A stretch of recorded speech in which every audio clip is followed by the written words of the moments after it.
Dans le monde de l'aviation, certaines histoires sont véritablement extraordinaires. Papa, le moteur est en feu!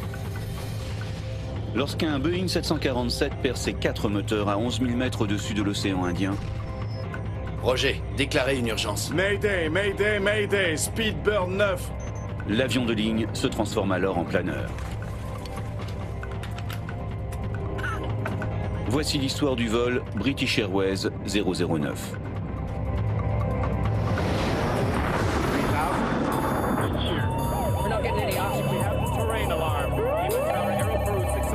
We are in an emergency.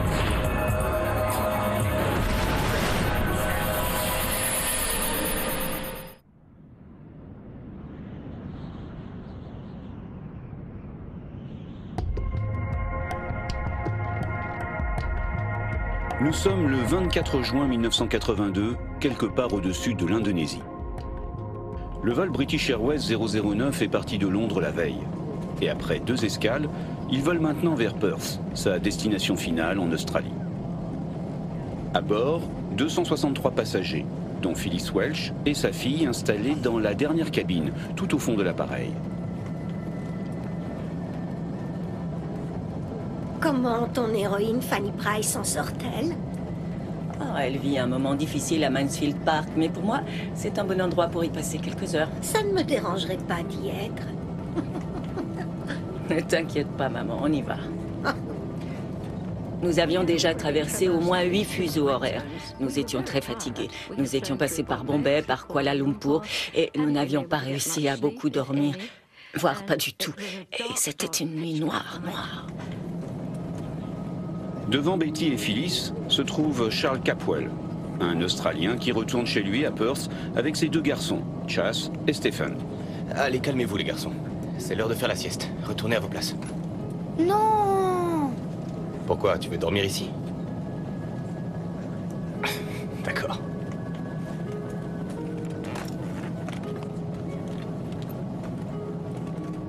C'était un vol confortable, tout allait bien.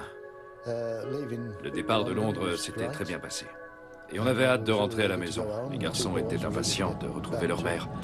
Je pensais qu'on serait à la maison en 3 heures. On allait prendre un taxi pour rentrer chez nous.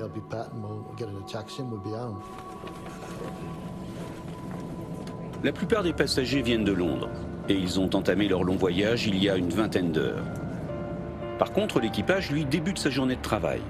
Il est embarqué à Kuala Lumpur, la dernière escale. Et le commandant n'est pas n'importe qui. Eric Moody vole depuis l'âge de 16 ans et surtout il fut un des premiers pilotes de British Airways certifié sur Boeing 747. Roger, vérifiez auprès de Jakarta.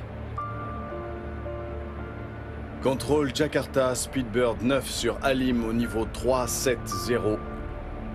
Speedbird 9, reçu. Le copilote s'appelle Roger Graves et vole depuis 6 ans. Quant au mécanicien navigant, son nom est Barry Tonley Freeman et il n'est pas non plus un débutant. Je n'avais jamais volé avec Eric et Barry avant. En fait, on s'est rencontrés sur ce vol-là. L'avion est en vol depuis 1h30 et vient de survoler Jakarta, la capitale indonésienne. Dans le poste, le radar météo est allumé et rassure l'équipage, pas le moindre nuage sur les 500 prochains kilomètres. Bon, Roger, tout va bien. Garde bien les commandes, j'en ai pour 1 minute, je reviens tout de suite. Je vais juste aux toilettes.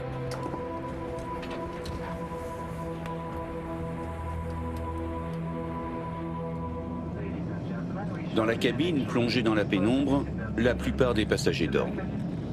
Et aucun ne remarque la légère brume qui apparaît au-dessus des têtes. À cette époque, les vols étaient fumeurs et elle pourrait passer pour de la fumée de cigarette. Mais l'œil exercé du personnel de cabine suspecte autre chose. Il semble y avoir beaucoup de fumée là-bas. Il n'y a pas de fumée sans feu, et pour un avion en vol, le feu est le pire des ennemis. Peut-être que quelqu'un a fumé dans les toilettes. Allons vérifier. Si un début d'incendie couvre quelque part à bord du 747, il est urgent de le découvrir et de le maîtriser.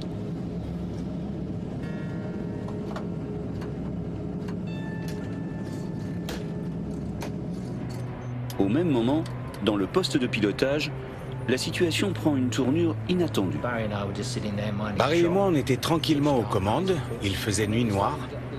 Et puis on a commencé à voir des étincelles de lumière sur le pare-brise. Un feu de Saint-Elme? Non, non, je ne crois pas. Ça ne peut pas être ça. Les feux de Saint-Elme constituent un phénomène électrique naturel. Ils peuvent apparaître lorsqu'un avion vole à travers un nuage d'orage. Mais ce soir, dans le ciel, il n'y a aucun orage. Quelque chose sur le radar? Non. Non, tout est ok. Je n'aime pas beaucoup ça. Voyons ça d'un peu plus près.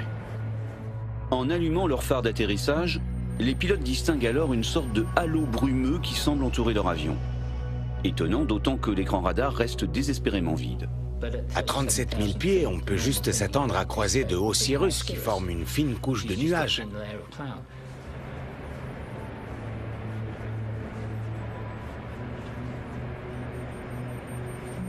Je pense qu'il faut faire revenir le commandant.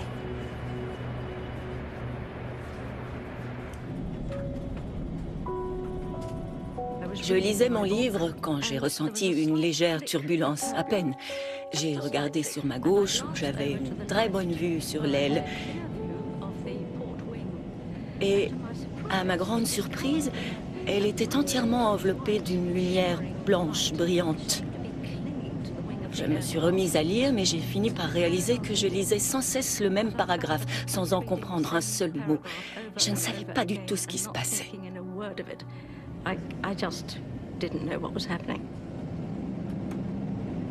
En cabine, la fumée s'épaissit peu à peu. Clairement, il ne s'agit pas de fumée de cigarette, et l'inquiétude monte. D'autant que le personnel de bord a beau chercher, il ne trouve aucun foyer d'incendie. Très bien. Allons voir si les passagers vont bien.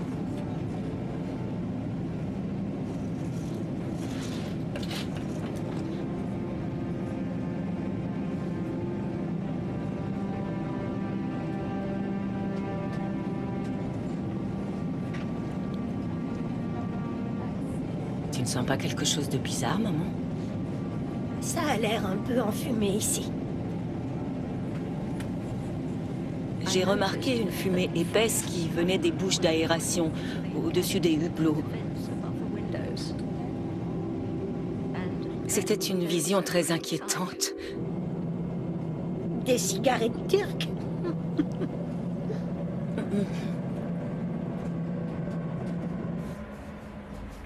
Il y avait une odeur à la fois sulfurique et électrique. Je suis revenu dans le poste de pilotage en m'attendant à un problème électrique quelque part. Mais j'étais bien loin de la vérité. Quand est-ce que ça a commencé? Juste après que vous soyez sortis. Il y a quelque chose sur le radar? Non, rien. Pas un nuage. Oh mon Dieu, regardez le moteur 4. On dirait qu'il est éclairé. Commandant, jetez un œil sur le moteur 1. C'est la même chose de mon côté. Dans toute leur carrière, aucun des trois hommes n'a jamais rien vu d'aussi étrange. La scène relève presque de la science-fiction. L'illumination nocturne serait même grandiose si elle n'était pas le prémisse de défaillances beaucoup plus graves.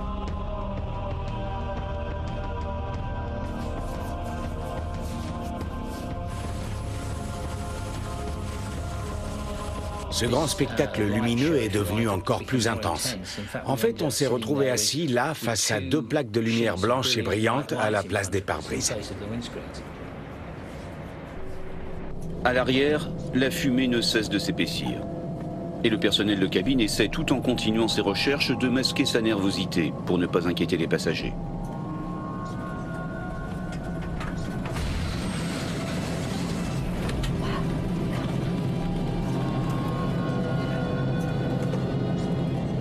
C'est quoi toute cette fumée? Il y avait de la fumée dans la cabine. Et il faisait vraiment très chaud. On était en nage, on était trempés de sueur. Et la fumée âcre vous rentrait dans la gorge, le nez, les yeux. On se frottait les yeux et on se mettait à pleurer.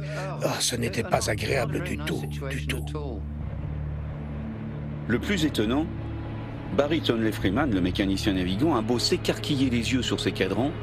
Pour l'instant, tous les paramètres sont normaux et il n'a aucune alarme d'incendie. Je ne trouve rien. La situation est surréaliste, presque surnaturelle. Mais le pire est à venir.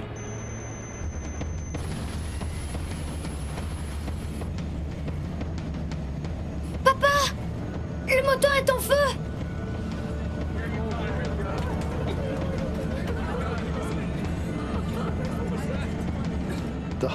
Toute l'aile était enrobée de lumière. Et je me suis dit, bon, on va fermer le hublot parce que là, on ne sait pas ce qui se passe. Chase, assieds-toi. Stephen, ferme ce hublot.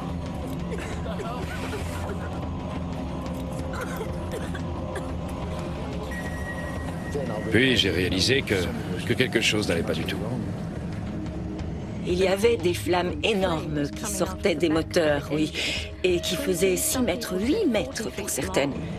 Ces flammes immenses qui jaillissaient de tous les moteurs.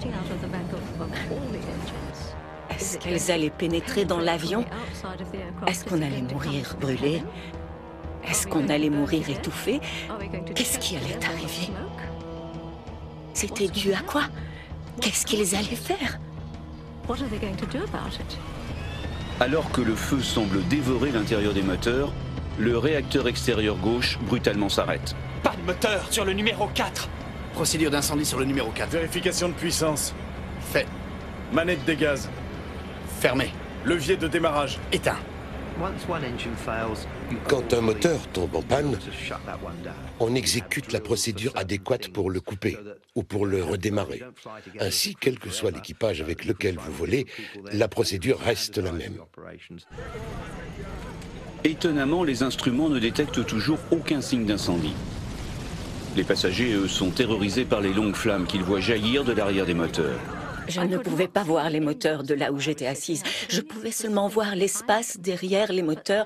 Et il y avait là suffisamment de lumière pour que je comprenne que l'avion était vraiment en feu. Nous étions en difficulté. Même à leur âge, ils savaient que nous étions en très mauvaise posture. Et ils me regardaient, avec l'air de dire « Qu'est-ce qu'on fait maintenant, papa ?»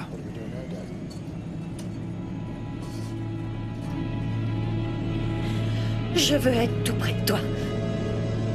Si quelque chose nous arrive, oh s'il te plaît.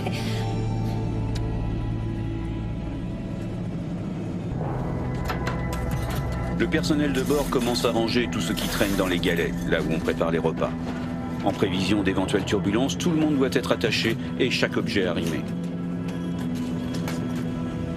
Ne vous inquiétez pas, c'est juste un frottement. Je leur mentais parce que je ne voulais pas qu'ils soient aussi angoissés que je l'étais. Je ne pouvais pas y croire. Et pourtant, je ne pensais qu'à ça pendant que je bavardais avec les passagers, avec l'équipage, et que je m'entendais dire « Oh, il n'y a rien à craindre, c'est juste un petit problème mécanique de rien du tout. »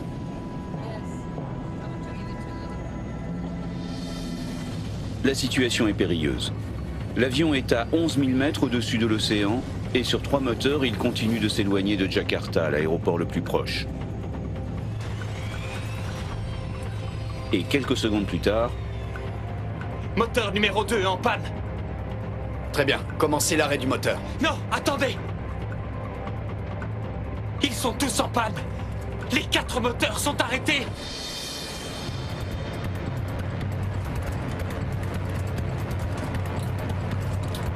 Les 3 autres se sont arrêtés presque immédiatement. Et on s'est retrouvés en situation de détresse. Les moteurs faisaient un bruit sourd de grincement, presque comme une bétonnière. Et puis, peu à peu, le bruit a disparu et ils sont devenus silencieux. En 1 minute et demie, nous sommes passés de 4 moteurs qui fonctionnaient normalement à aucun. Que se passe-t-il? L'équipage est face à une véritable énigme. Seule certitude, ils ont du kérosène dans les réservoirs et ils ne sont donc pas en panne sèche. Roger, déclarez une urgence. Mayday, Mayday, Mayday, Speedbird 9, nous avons perdu les 4 moteurs. On quitte le 370. Mayday, Mayday, Mayday, Speedbird 9, nous avons perdu les 4 moteurs, niveau 370. Sans moteur, le gros 747 n'est plus qu'un lourd planeur. Et pour conserver sa vitesse, Il doit alors se mettre en descente. Contrôle de Jakarta, Speedbird 9, nous avons perdu les 4 moteurs. On passe le copilote lance un message de détresse au contrôle aérien, qui a un peu de mal à comprendre la situation. Vous avez un problème? Contrôle de Jakarta de Speedbird 9, nous avons perdu les 4 moteurs. Je répète, les 4 moteurs. Maintenant, on vient de passer au niveau 350. Speedbird 9, vous avez perdu le moteur numéro 4? Cet idiot ne comprend pas. Contrôle de Jakarta de Speedbird 9, nous avons perdu les 4 moteurs. Je répète, les 4 moteurs. Maintenant, on descend vite, on a passé à 350. Malheureusement, le contrôleur de Jakarta semblait avoir légèrement du mal à comprendre ce que nous lui disions. Finalement, c'est un autre avion volant à proximité qui relaie le message de détresse au contrôleur de Jakarta. On continue à descendre, on passe au niveau 350. Speedbird 9, tous les moteurs sont en panne, en attente. Le cas est unique dans les annales de l'aviation. Jamais un Boeing 747 n'a perdu presque simultanément ses 4 moteurs en vol. Pour l'équipage, c'est incompréhensible. On a dû foirer quelque part. On était tellement angoissés à l'idée d'avoir fait une erreur. Vous voyez, d'avoir causé tout ça. Tous les trois, on ressentait exactement la même chose. On était envahis de culpabilité. Qu'est-ce que j'ai oublié? Qu'est-ce que j'ai mal fait? Parce que vous savez, ce genre de choses n'arrive jamais. Malgré sa taille et son poids de 400 tonnes, le 747 peut planer un certain temps. En gros, il va perdre 1000 mètres d'altitude pour 15 km parcourus. À cette vitesse, il lui reste un peu plus de 25 minutes avant de percuter l'océan.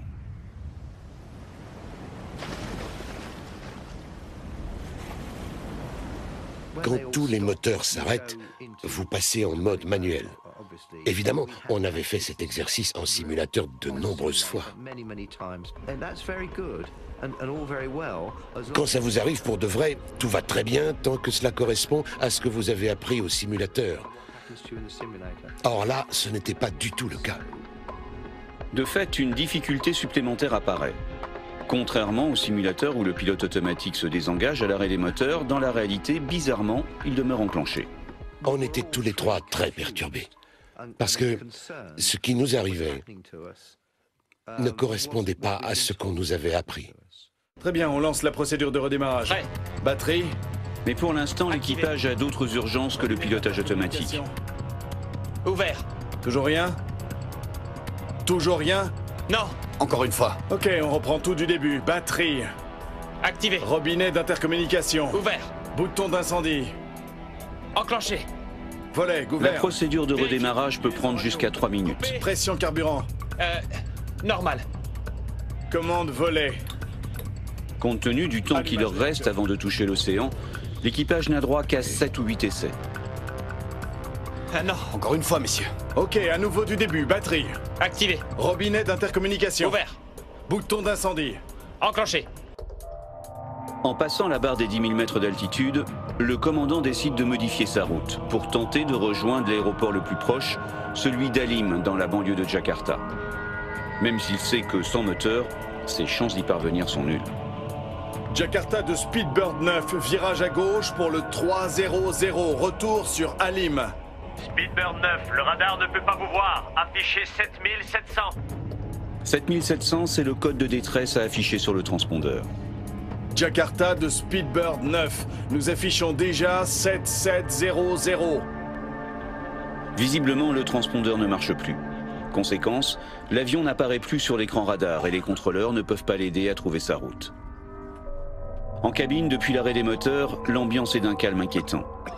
Chacun essaie de gérer au mieux l'angoisse et de comprendre ce qui arrive. Le silence était hallucinant. On était dans un avion sans moteur, sans rien. C'était tellement étrange, vous savez, presque surréaliste. Comme si on était suspendu dans l'espace. Tout ce qu'on entendait, c'était ce calme et quelques gémissements de personnes vraiment terrifiées.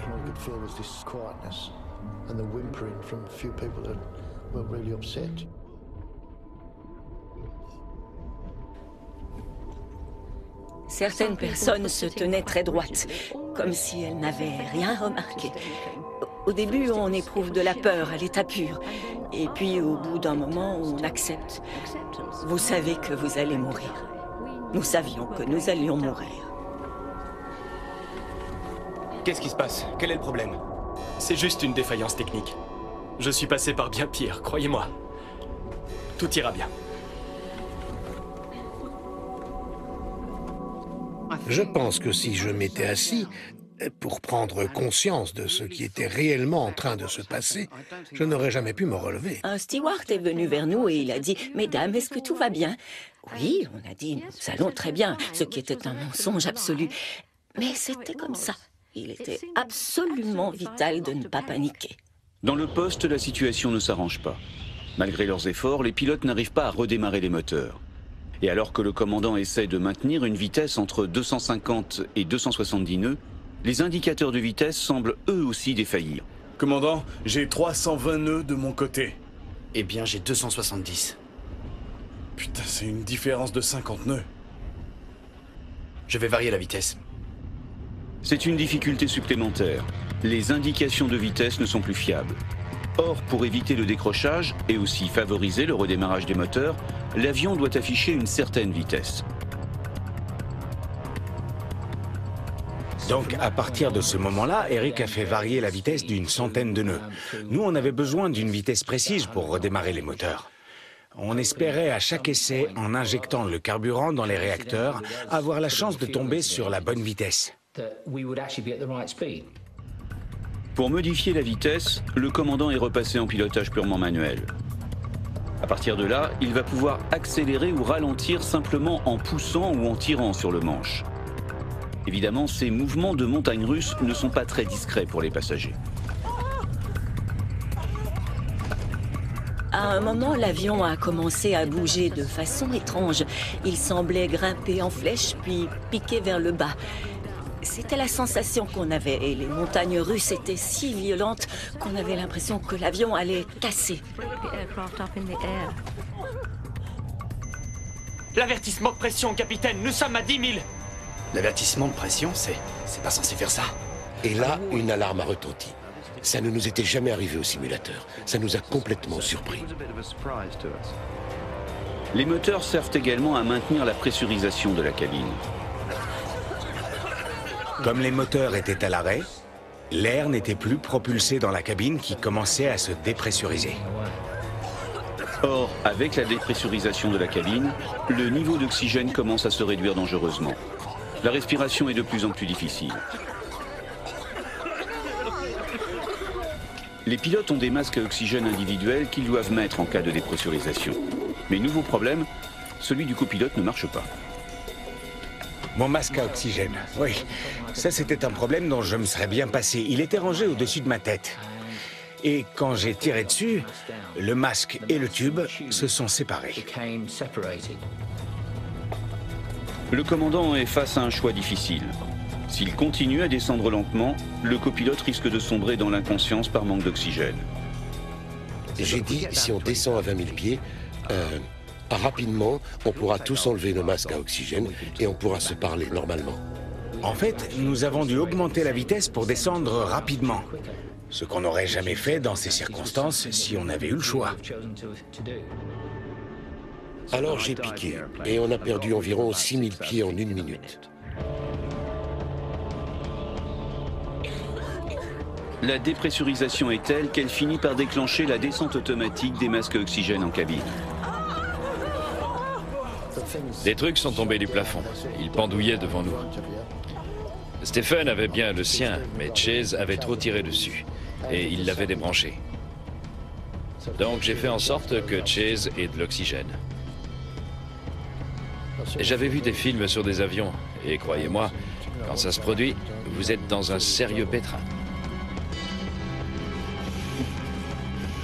Aide-moi. Voilà, c'est bon. Respire normalement, maman. Pas profondément.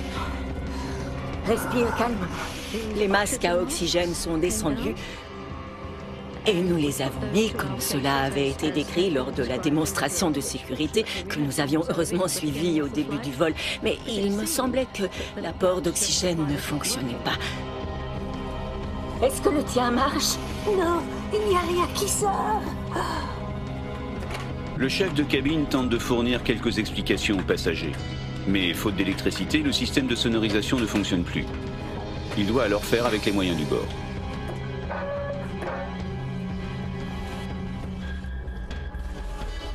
Vous m'entendez? Nous avons un petit problème avec le système de sonorisation. Donc, si vous voulez bien, placez vos masques sur votre bouche et votre nez et respirez normalement. Tout va bien se passer. Alors que les passagers se débattent avec leur masque à oxygène, le commandant voit les minutes s'écouler. Si aucun moteur n'accepte de redémarrer, il sait que sa dernière alternative sera de tenter un difficile amérissage en plein océan.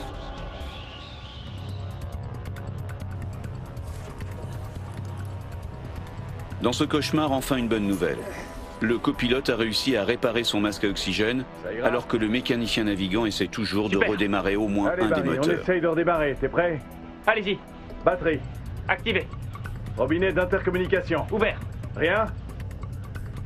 Allez, rien du tout? Non. Bon, très bien, on recommence du début. Batterie. Activé. Le mécanicien navigant et le copilote ont en fait raccourci au maximum la procédure de démarrage, espérant ainsi grappiller un ou deux essais supplémentaires.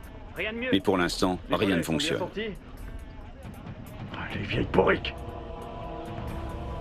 On était entré dans un processus de perpétuel recommencement.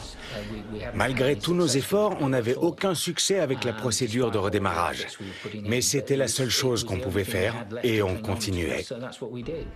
Du début, batterie. Activé. Je n'ai aucune idée, je pense que les autres non plus. Combien de fois on a essayé de redémarrer les moteurs? Si je dis 20 fois, ça paraît trop peu. Je dirais environ 50 fois. L'avion poursuit sa descente. Les montagnes, devant. Et le commandant se trouve confronté à une nouvelle difficulté. Entre l'avion et l'aéroport se dresse une chaîne de montagnes qui culmine à 3500 mètres. Et il sait que sans moteur, il ne pourra pas la franchir.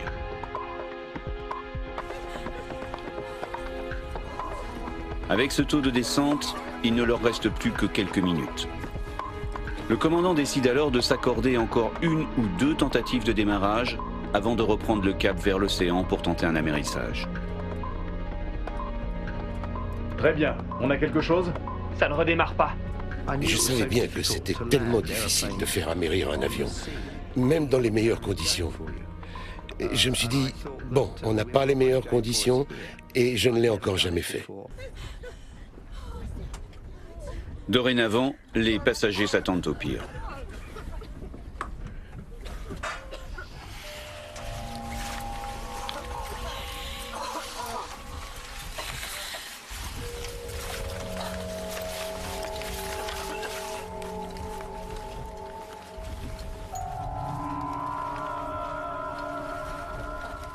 Maman, en difficulté. Avion va s'écraser. Ferai de mon mieux pour les garçons. Nous t'aimons. Désolé, papa. Je pensais qu'on allait se cracher dans l'océan. Et je me suis dit que si elle recevait ce mot, vous voyez, elle aurait su que nous avions pensé à elle jusqu'à la fin. Et que nous avions fait tout notre possible. On va être brûlé vif ou étouffé par la fumée, ou bien l'avion va se briser et on sera projeté dans l'espace, ce qui était ma plus grande frayeur. Ou bien encore on va couler dans la mer et se faire manger vivant par les requins. Ou on va percuter une montagne. Oh oui, allez, crachons-nous vite sur une montagne pour que ça finisse. Eh bien, ça ne redémarre pas. Très bien, du début, batterie. Activé. Robinet d'intercommunication. Ouvert. C'est l'heure de vérité. Le commandant doit choisir. Soit il poursuit sa route droit vers un obstacle infranchissable, soit il fait demi-tour et retourne vers la mer. Je ne sais pas nager. Je ne savais pas nager non plus, alors je me suis dit que j'étais condamné. Et j'ai juste espéré que l'un des passagers pourrait aider les deux garçons à s'en sortir. Eh bien, quelque chose? Non. Très bien, du début, batterie. Activé. On avait très peu de chances d'arriver à redémarrer les moteurs avant d'être obligés de virer pour amérir, parce qu'on n'allait plus avoir l'altitude nécessaire pour franchir les montagnes de la côte sud de Java. Je ne me souviens pas, je ne sais pas nager. Non, maman, on n'en arrivera pas là. Levier de démarrage. Coupé. La pression du carburant. Ah, disponible. Allumage sur veille. Et puis soudain, le miracle. Le moteur numéro 4 redémarre aussi brutalement qu'il s'était arrêté. Tout à coup, c'était comme si quelqu'un avait donné un coup de poing sous l'avion. Et puis j'ai réalisé que c'était peut-être un moteur. C'était un grondement. Quand on démarre un moteur de Rolls-Royce, ça fait un grondement sourd, voyez-vous. Et c'était merveilleux à entendre. Mais l'avion n'est pas tiré d'affaire pour autant. Un 747 peut certes voler sur un seul moteur, mais la puissance n'est pas suffisante pour reprendre de l'altitude et franchir les montagnes. Le verre était à moitié plein maintenant, plus à moitié vide. On avait enfin une vraie chance. Et je vous le dis, tous les trois, on était capables de faire tout le tour de l'île de Java pour poser cet avion. L'appareil est alors à 4000 mètres d'altitude en légère descente, quand un deuxième moteur décide de revenir à la vie. Le moteur 3 fonctionne! Et il est rapidement imité par les deux derniers moteurs. J'y crois pas! Les moteurs 1 et 2 sont à nouveau en marche! C'est incroyable. Le 747, réduit quelques instants plus tôt au statut de planeur, a retrouvé sa pleine puissance. J'ai réalisé qu'on allait pouvoir arriver, pas à Perth, mais dans un aéroport. C'était tout ce qu'on voulait. On voulait revenir sur la Terre et faire à nouveau partie des vivants, parce que quand on était là-haut, on était mort. Jakarta de Speedbird 9, ça y est, nous sommes enfin de retour. Les 4 marches. Cette fois, les contrôleurs comprennent le message du premier coup. Speedbird 9, les 4 moteurs fonctionnent à nouveau. Confirmé, direction Alim. Affirmatif, affirmatif. On s'est dit, bon, posons ce truc au sol aussi vite que possible. Mesdames et messieurs, c'est votre commandant de bord qui vous parle. Nous avons surmonté notre problème et réussi à redémarrer les moteurs. Nous nous déroutons vers Jakarta, nous atterrirons dans une quinzaine de minutes.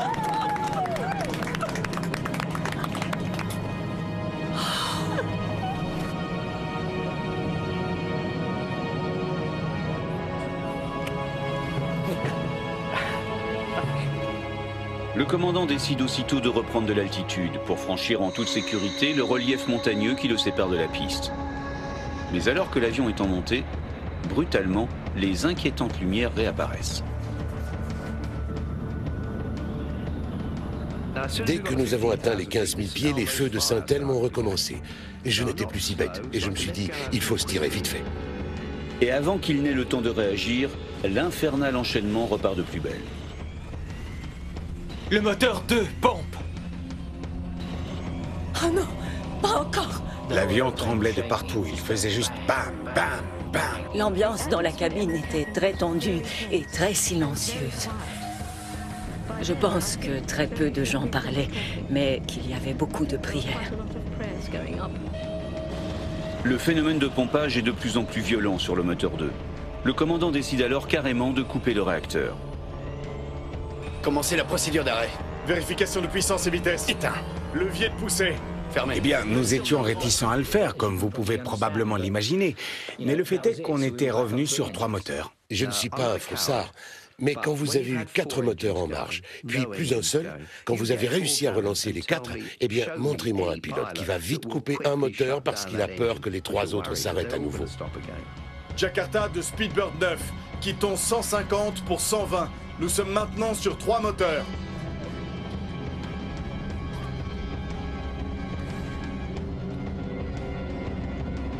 Alors que l'avion se rapproche de l'aéroport de Jakarta, les pilotes ont beaucoup de difficultés à voir à travers leur pare-brise, qui paraît comme embrumé.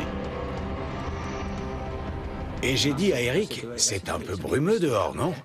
Alors, on a allumé les ventilos, un peu comme les antibuées sur une voiture, pour essayer d'enlever tout ça. Ça n'a pas marché. J'ai essayé l'essuie-glace, et ça n'a pas marché non plus. En fait, le pare-brise ressemble à une plaque de verre dépoli. Pour une raison inconnue, j'ai regardé le bord de mon pare-brise et en bas, à gauche, il y avait une bande de 5 cm par laquelle je voyais beaucoup mieux. Mais je continuais à ne rien voir par devant. Ça devenait de plus en plus opaque à mesure qu'on se rapprochait des lumières. Enfin, histoire de tout simplifier, l'ILS de la piste, le système d'aide électronique à l'atterrissage, est en panne. Contrôle Jakarta, autorisé pour la procédure d'approche. Virée verticale balise. Notez que le plan de descente de l'ILS est en panne. La balise qui vous indique l'axe de la piste fonctionnait, mais le plan de descente qui vous donne la pente idéale pour la descente ne fonctionnait pas.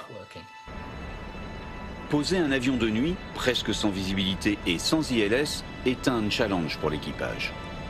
On a continué la descente avec Eric qui essayait de conserver l'axe de piste et moi qui lui indiquais la distance et l'altitude.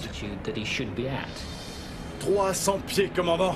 Il adaptait sa vitesse de descente en fonction des indications de distance et d'altitude que je lui donnais.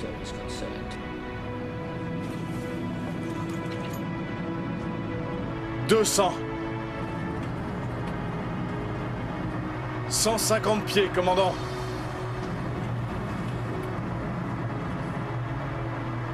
100 pieds. 50 pieds. 30 pieds. On y est, ma chérie. Oh, c'est posé.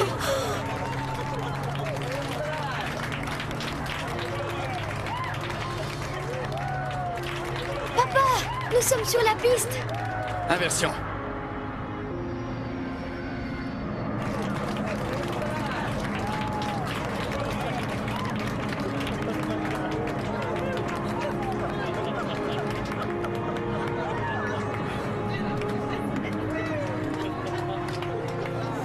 « 90 nœuds. 80 nœuds.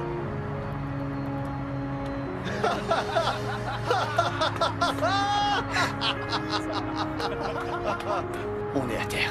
Ça y est. Je boirais volontiers un soda bien frais.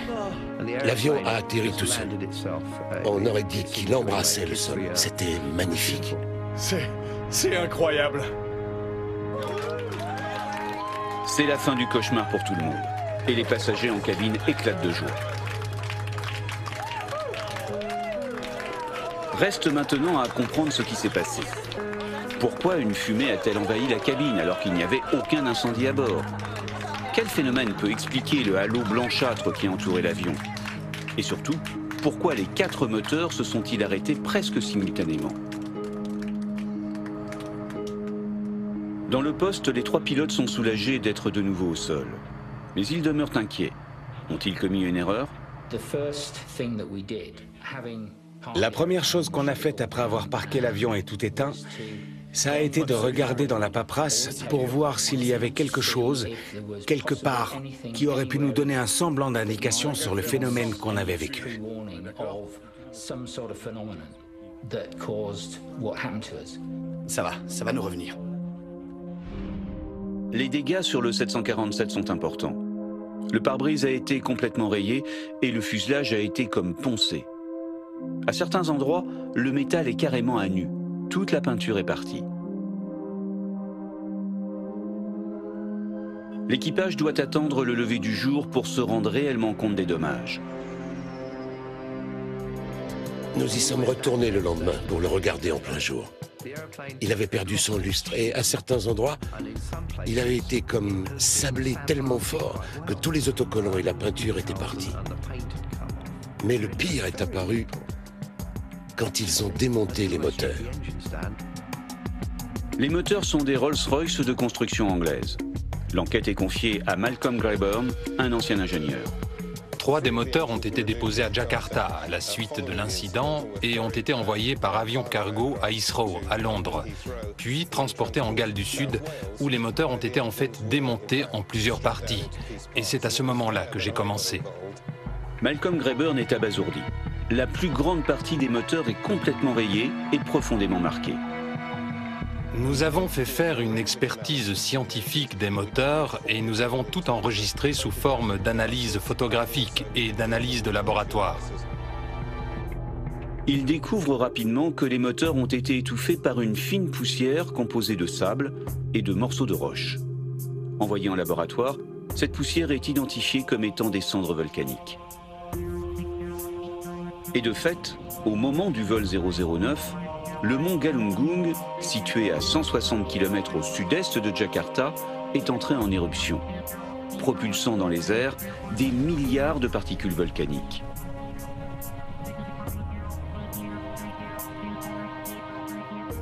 Tom Casadeval, le directeur de la Commission géologique américaine, connaît bien le volcan Galunggung.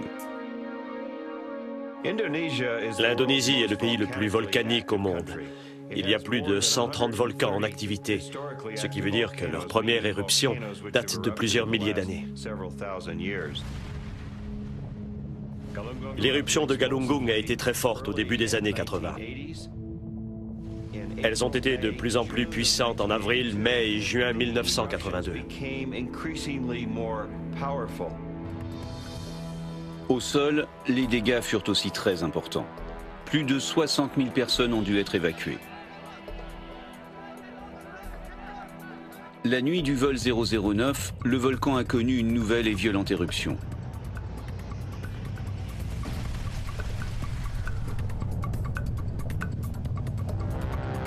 Il a projeté dans l'atmosphère à plus de 15 000 mètres d'altitude un énorme nuage de cendres. Ensuite, le vent a poussé le nuage vers le sud-ouest, tout juste sur la trajectoire du 747 de British Airways. Mais jusqu'à présent, jamais un avion de ligne n'avait subi de tels dommages. Comment un simple nuage de cendres pouvait-il causer autant de dégâts? Roger, déclarez une urgence. Mayday, Mayday, Mayday, Speedbird 9, nous avons perdu les 4 moteurs. Contrairement aux cendres que vous pourriez voir dans une cheminée ou après un incendie dans une forêt, ce n'est pas du tout un matériau souple. Ce sont des particules très fines de roches et de minéraux solides. Ce matériau est très abrasif. Sa forme est très angulaire. Si vous l'observiez au microscope, vous verriez des angles très vifs, et c'est ça qui a causé l'abrasion. Donc les poussières volcaniques ont abrasé le pare-brise, les bords d'attaque de l'avion et étouffé les moteurs. Mais comment expliquer les autres phénomènes comme le halo lumineux ou la fumée? Rappelez-vous que l'avion se déplace à près de 900 km/h au moment où il pénètre dans ce nuage. Bien que ce matériau soit très fin, il est suffisamment dur pour provoquer une abrasion et un frottement sur les parois. À haute altitude, l'environnement est très sec et ce sont les frottements qui produisent ces lueurs qu'on appelle feux de Saint-Elme. Ce phénomène électrique a également perturbé les transmissions radio entre l'équipage et le contrôle. Speedbird 9, vous avez perdu le moteur numéro 4? Une partie de la cendre volcanique, aspirée par les moteurs, s'est également retrouvée dans le système de ventilation. C'est elle qui a généré la fumée en cabine. Vous êtes passager, vous regardez par la fenêtre et tout à coup, vous êtes en train de respirer du soufre, un air sulfureux. Et c'est un choc, une sensation de choc. C'est une situation digne d'un musée des horreurs.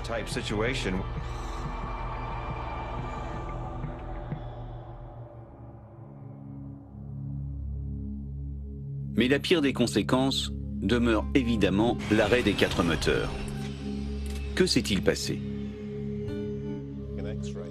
Un turboréacteur à double flux fonctionne en aspirant d'énormes quantités d'air, qui vont être fortement pressurisés dans le compresseur, avant d'être mélangés à du carburant et enflammés. La réaction qui s'ensuit génère la poussée et permet à l'avion de voler. Les températures dans la chambre de combustion où cette cendre est passée sont d'environ 2000 degrés centigrades. Et les cendres volcaniques que nous connaissons fondent à environ 1300-1400 degrés. Lorsque les poussières volcaniques presque à l'état liquide arrivent dans le cœur du réacteur, elles se refroidissent légèrement, se transformant en substance collante. C'est cette substance qui a étouffé les moteurs. Nous avons eu une perturbation fondamentale de la circulation de l'air dans le noyau principal du moteur, ce qui a provoqué un pompage. Et les moteurs se sont éteints. C'était la cause du problème. Le phénomène de pompage se produit lorsqu'un réacteur ne fonctionne pas correctement. Papa, le moteur est en feu!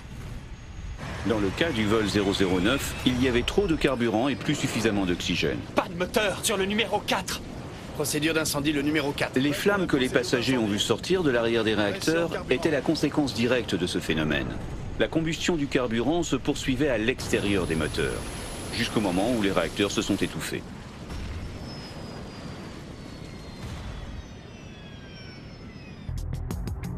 Malcolm Greyburn découvre également pourquoi les moteurs finalement ont accepté de redémarrer.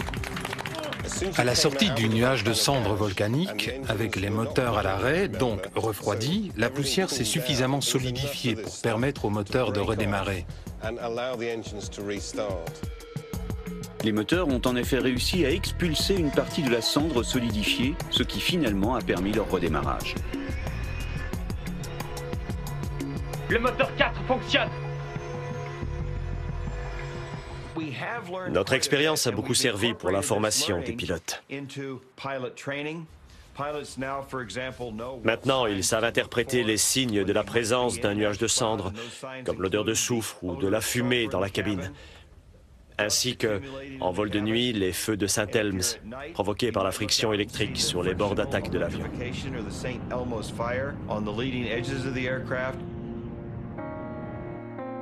Une autre leçon importante est tirée de la mésaventure du vol 009. Les nuages de cendres volcaniques, totalement sèches, ne sont pas détectés par les radars dont les ondes se réfléchissent sur les particules d'eau. Toutes ces nouvelles connaissances ont permis de sensibiliser les compagnies aériennes aux risques volcaniques. Aujourd'hui, les volcans du monde entier sont surveillés de près. Et la moindre éruption entraîne une alerte qui peut se traduire par une interdiction des vols dans la zone concernée. Ce fut le cas en avril 2010, avec l'éruption d'un volcan islandais qui, en quelques jours, a expulsé dans l'atmosphère des milliards de mètres cubes de poussière volcanique. Appliquant le principe de précaution, les autorités ont décidé de suspendre une bonne partie du trafic aérien européen. Des dizaines de milliers de passagers furent pris au piège, bloqués dans les aéroports aux quatre coins de la planète. Mais finalement, tous sont rentrés chez eux, en totale sécurité. Quelques mois après leur nuit volcanique, l'équipage du vol 009 fut récompensé pour l'excellente maîtrise dont il a fait preuve. Je pense que le professionnalisme dont a fait preuve cet équipage est absolument fantastique. La façon dont ils ont réussi un atterrissage parfait après avoir été plongés dans des circonstances extrêmes, c'est extraordinaire. Et la façon dont ils ont récupéré cet avion, c'est absolument génial.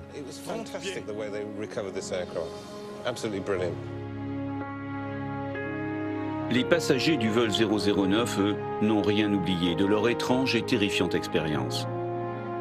Betty Toutel en a même fait un livre. C'était un événement unique dans l'histoire de l'aviation.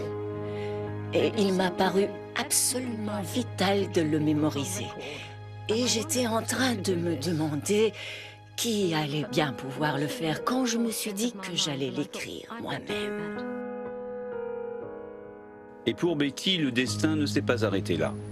Depuis, elle a épousé John Ferguson, qu'elle avait rencontré sur le vol 009. 2 jours après l'accident, Charles Capwell et ses 2 fils sont finalement rentrés chez eux en Australie. Aujourd'hui, 30 ans plus tard, Chas et Stephen vivent toujours à Perth. Ce n'était pas encore notre heure, voilà tout. À partir de ce jour-là, ma vision de la vie a changé. Quand votre heure vient, il n'y a rien à faire. Sauf espérer. Nous avons gardé espoir et nous nous en sommes sortis. En 1983, le commandant Moody, avec un humour tout britannique, a créé le club de planeurs de Galunggung. Et de fils en sont devenus membres tous les occupants du vol 009, passagers comme hôtesses, stewards et pilotes. Aujourd'hui, 30 ans plus tard, les survivants du vol 009 sont toujours en contact.